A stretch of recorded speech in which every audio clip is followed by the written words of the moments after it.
ರಾಜ್ಯದಲ್ಲಿ ಮುಂಗಾರು ಮಳೆ ತೀವ್ರಗೊಂಡಿದೆ. ಹವಾಮಾನ ಇಲಾಖೆಯ ಮಾಹಿತಿಯ ಪ್ರಕಾರ ಇವತ್ತು ಅಂದರೆ ಜೂನ್ 27ನೇ ತಾರೀಕು ಉತ್ತರ ಕನ್ನಡ, ಉಡುಪಿ ಮತ್ತು ದಕ್ಷಿಣ ಕನ್ನಡ ಜಿಲ್ಲೆಯಲ್ಲಿ ಈ ಮೂರು ಕರಾವಳಿ ಜಿಲ್ಲೆಗಳಲ್ಲಿ ರೆಡ್ ಅಲರ್ಟ್ ಅನ್ನು ಘೋಷಣೆ ಮಾಡಲಾಗಿದೆ. ಶಿವಮೊಗ್ಗ, ಚಿಕ್ಕಮಗಳೂರು, ಕೊಡಗು ಈ ಮೂರು ಜಿಲ್ಲೆಗಳಲ್ಲಿ ಆರೆಂಜ್ ಅಲರ್ಟ್ ಅನ್ನು ಘೋಷಣೆ ಮಾಡಲಾಗಿದೆ. ಬೆಳಗಾವಿ, ಧಾರವಾಡ, ಹಾವೇರಿ, ಹಾಸನ ಮತ್ತು ಮೈಸೂರು ಜಿಲ್ಲೆಗಳಲ್ಲಿ ಯೆಲ್ಲೋ ಅಲರ್ಟ್ ಅನ್ನು ಘೋಷಣೆ ಮಾಡಲಾಗಿದೆ. ಉಳಿದಂತೆ ರಾಜ್ಯದ ಉಳಿದ ಜಿಲ್ಲೆಗಳಲ್ಲಿ ಸಾಧಾರಣ ಮಳೆ ಆಗಲಿದೆ ಅಂಥೇಳಿ ಹವಾಮಾನ ಇಲಾಖೆ ಎಚ್ಚರಿಕೆಯನ್ನು ಕೊಟ್ಟಿದೆ. ಇನ್ನು ನಾಳೆ ಅಂದರೆ ಜೂನ್ 28ನೇ ತಾರೀಕು ಉತ್ತರ ಕನ್ನಡ, ಉಡುಪಿ, ದಕ್ಷಿಣ ಕನ್ನಡ, ಕೊಡಗು, ಶಿವಮೊಗ್ಗ, ಚಿಕ್ಕಮಗಳೂರು ಜಿಲ್ಲೆಗಳಲ್ಲಿ ಆರೆಂಜ್ ಅಲರ್ಟ್ ಅನ್ನು ಘೋಷಣೆ ಮಾಡಲಾಗಿದೆ. ಅಂತ ಹೇಳಿದ್ರೆ ಈ ಜಿಲ್ಲೆಗಳಲ್ಲಿ ಉತ್ತರ ಕನ್ನಡ, ಉಡುಪಿ, ದಕ್ಷಿಣ ಕನ್ನಡ, ಕೊಡಗು, ಶಿವಮೊಗ್ಗ, ಚಿಕ್ಕಮಗಳೂರು ಜಿಲ್ಲೆಯಲ್ಲಿ ನಾಳೆ ಕೂಡ ಧಾರಾಕಾರ ಮಳೆಯಾಗಲಿದೆ. ಬೆಳಗಾವಿ, ಧಾರವಾಡ, ಹಾವೇರಿ, ಹಾಸನ ಜಿಲ್ಲೆಯಲ್ಲಿ ಯೆಲ್ಲೋ ಅಲರ್ಟ್ ಅನ್ನು ಘೋಷಣೆ ಮಾಡಲಾಗಿದೆ. ಈ ಜಿಲ್ಲೆಗಳಲ್ಲೂ ಕೂಡ ಧಾರಾಕಾರ ಮಳೆಯಾಗಲಿದೆ ಹವಾಮಾನ ಇಲಾಖೆಯ ಮಾಹಿತಿಯ ಪ್ರಕಾರ. ಉಳಿದಂತೆ ಉಳಿದ ಜಿಲ್ಲೆಗಳಲ್ಲಿ ನಾಳೆ ಸಾಧಾರಣ ಮಳೆಯಾಗಲಿದೆ. ಇನ್ನು ಜೂನ್ 29ನೇ ತಾರೀಕು ಉತ್ತರ ಕನ್ನಡ, ಉಡುಪಿ ಮತ್ತು ದಕ್ಷಿಣ ಕನ್ನಡ ಜಿಲ್ಲೆಯಲ್ಲಿ ಆರೆಂಜ್ ಅಲರ್ಟ್ ಅನ್ನು ಘೋಷಣೆ ಮಾಡಲಾಗಿದೆ. ಕರಾವಳಿ ಜಿಲ್ಲೆಗಳಲ್ಲಿ ಜೂನ್ 29ರವರೆಗೂ ಕೂಡ ಧಾರಾಕಾರ ಮಳೆ ಮುಂದುವರಿಯಲಿದೆ. ಶಿವಮೊಗ್ಗ, ಕೊಡಗು, ಚಿಕ್ಕಮಗಳೂರು ಜಿಲ್ಲೆಯಲ್ಲಿ ಜೂನ್ 29ನೇ ತಾರೀಕು ಯೆಲ್ಲೋ ಅಲರ್ಟ್ ಅನ್ನು ಘೋಷಣೆ ಮಾಡಲಾಗಿರುವಂಥದ್ದು.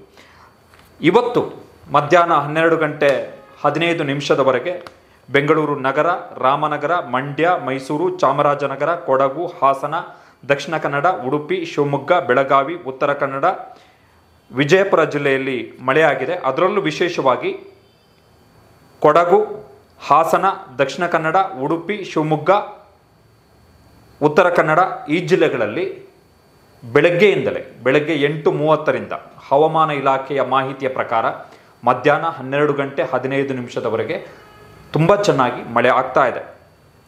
ದಕ್ಷಿಣ ಕನ್ನಡ, ಉಡುಪಿ, ಶಿವಮೊಗ್ಗ, ಬೆಳಗಾವಿ, ಉತ್ತರ ಕನ್ನಡ, ಮಂಡ್ಯ, ಹಾಸನ, ಕೊಡಗು ಜಿಲ್ಲೆಗಳಲ್ಲಿ.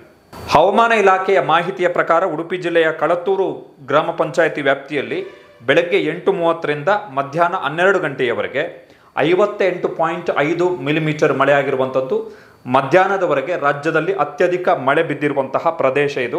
ತಾಪಮಾನದ ಲೆಕ್ಕಾಚಾರಕ್ಕೆ ಬರೋದಾದರೆ ರಾಯಚೂರು ಜಿಲ್ಲೆಯಲ್ಲಿ ಮಧ್ಯಾಹ್ನ 12 ಗಂಟೆಯವರೆಗೆ ಅತ್ಯಧಿಕ 35 ಡಿಗ್ರಿ ಸೆಲ್ಸಿಯಸ್ ತಾಪಮಾನ ರೆಕಾರ್ಡ್ ಆಗಿದೆ. ಹಾಸನ ಜಿಲ್ಲೆಯಲ್ಲಿ ಅತ್ಯಂತ ಕಡಿಮೆ ಅಂದರೆ 18 ಡಿಗ್ರಿ ಸೆಲ್ಸಿಯಸ್ ತಾಪಮಾನ ರೆಕಾರ್ಡ್ ಆಗಿರುವಂಥದ್ದು. ಹವಾಮಾನ ಇಲಾಖೆಯ ಮಾಹಿತಿಯ ಪ್ರಕಾರ 24 ಗಂಟೆಗಳಲ್ಲಿ ಅಂದರೆ ನಿನ್ನೆ ಬೆಳಗ್ಗೆ 8:30ರಿಂದ ಇವತ್ತು ಬೆಳಗ್ಗೆ 8:30ರವರೆಗೆ 14 ಮಿಲಿಮೀಟರ್ ಮಳೆಯಾಗಿದೆ. ಅಂದರೆ ವಾಡಿಕೆಯ ಮಳೆಗಿಂತ 77% ಅಧಿಕ ಮಳೆ ಆಗಿರುವಂಥದ್ದು. ಜೂನ್ 1ರಿಂದ ಜೂನ್ 27ನೇ ತಾರೀಕು ಅಂದರೆ ಇವತ್ತು ಬೆಳಗ್ಗೆ 8:30ರವರೆಗೆ 177 ಮಿಲಿಮೀಟರ್ ಮಳೆಯಾಗಿದೆ. ಅಂದರೆ ವಾಡಿಕೆಯ ಮಳೆಗಿಂತ 1% ಅಧಿಕ ಮಳೆಯಾಗಿರುವಂಥದ್ದು.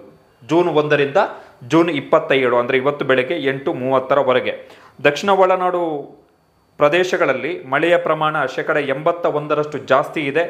ಉತ್ತರ ಒಳನಾಡು ಪ್ರದೇಶದಲ್ಲಿ ಮಳೆಯ ಪ್ರಮಾಣ ವಾಡಿಕೆಯ ಮಳೆಯ ಪ್ರಮಾಣಕ್ಕಿಂತ 51% ಜಾಸ್ತಿ ಇದೆ. ಬಟ್ ಮಲೆನಾಡು ಭಾಗದಲ್ಲಿ ಜೂನ್ 1ರಿಂದ ಜೂನ್ 27ರವರೆಗೆ 29% ಮಳೆಯ ಕೊರತೆ ಆಗಿದೆ ಎನ್ನುವಂಥ ಅಂಶವನ್ನು ಹವಾಮಾನ ಇಲಾಖೆ ಕೊಟ್ಟಿರುವಂಥದ್ದು. ಕರಾವಳಿಯಲ್ಲಿ ವಾಡಿಕೆಯ ಮಳೆಗಿಂತ 16% ಕಡಿಮೆ ಮಳೆ ಆಗಿದೆ ಜೂನ್ 1ರಿಂದ ಜೂನ್ 27ನೇ ತಾರೀಕಿನವರೆಗೆ.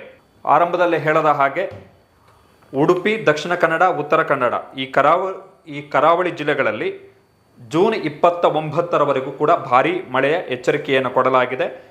ಶಿವಮೊಗ್ಗ, ಚಿಕ್ಕಮಗಳೂರು, ಕೊಡಗಲ್ಲೂ ಕೂಡ ಜೂನ್ 27ರಿಂದ ಅಂದರೆ ಇವತ್ತಿನಿಂದ ಜೂನ್ 29ರವರೆಗೆ ಭಾರೀ ಮಳೆ ಆಗಲಿದೆ ಎನ್ನುವಂತಹ ಎಚ್ಚರಿಕೆಯನ್ನು ಹವಾಮಾನ ಇಲಾಖೆ ಕೊಟ್ಟಿದೆ.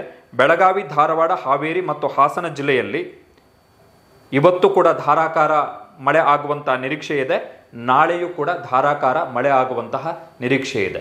ಹವಾಮಾನ ಇಲಾಖೆಯ ಮಾಹಿತಿಯ ಪ್ರಕಾರ ಕೊಪ್ಪಳ, ಚಿಕ್ಕಬಳ್ಳಾಪುರ, ಕೋಲಾರ, ಬೆಂಗಳೂರು ಗ್ರಾಮಾಂತರ, ಬಳ್ಳಾರಿ ಈ ಜಿಲ್ಲೆಗಳಲ್ಲಿ ಮಳೆಯ ಕೊರತೆ ಆಗಿದೆ ಎನ್ನುವಂಥ ಅಂಶವನ್ನು ಹವಾಮಾನ ಇಲಾಖೆ ತನ್ನ ದತ್ತಾಂಶದಲ್ಲಿ ಹೇಳಿರುವಂಥದ್ದು. ಇಷ್ಟು ಜಿಲ್ಲೆಗಳಲ್ಲಿ ಡ್ರೈ ಒಣಹವೆ ಮುಂದುವರೆದಿದೆ ಅಥವಾ ಅತ್ಯಂತ ಕಡಿಮೆ ಪ್ರಮಾಣಕ್ಕೆ ಮಳೆಯಾಗಿದೆ ಎನ್ನುವಂಥ ಅಂಶವನ್ನು ಹವಾಮಾನ ಇಲಾಖೆ ಹೇಳಿದೆ. ಅಂದರೆ ಈ ಜಿಲ್ಲೆಗಳಲ್ಲಿ ಮಳೆಯ ಕೊರತೆ ಉಂಟಾಗಿರುವಂಥದ್ದು ಕೊಪ್ಪಳ, ಚಿಕ್ಕಬಳ್ಳಾಪುರ, ಕೋಲಾರ, ಬೆಂಗಳೂರು ಗ್ರಾಮಾಂತರ ಮತ್ತು ಬಳ್ಳಾರಿ ಜಿಲ್ಲೆಗಳಲ್ಲಿ.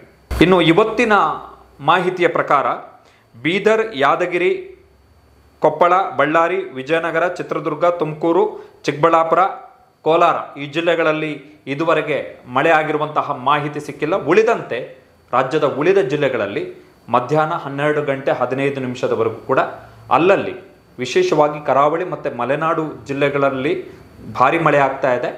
ಉಳಿದ ಭಾಗಗಳಲ್ಲಿ ಚದುರಿದಂತೆ ಮಳೆ ಆಗ್ತಾ ಇದೆ.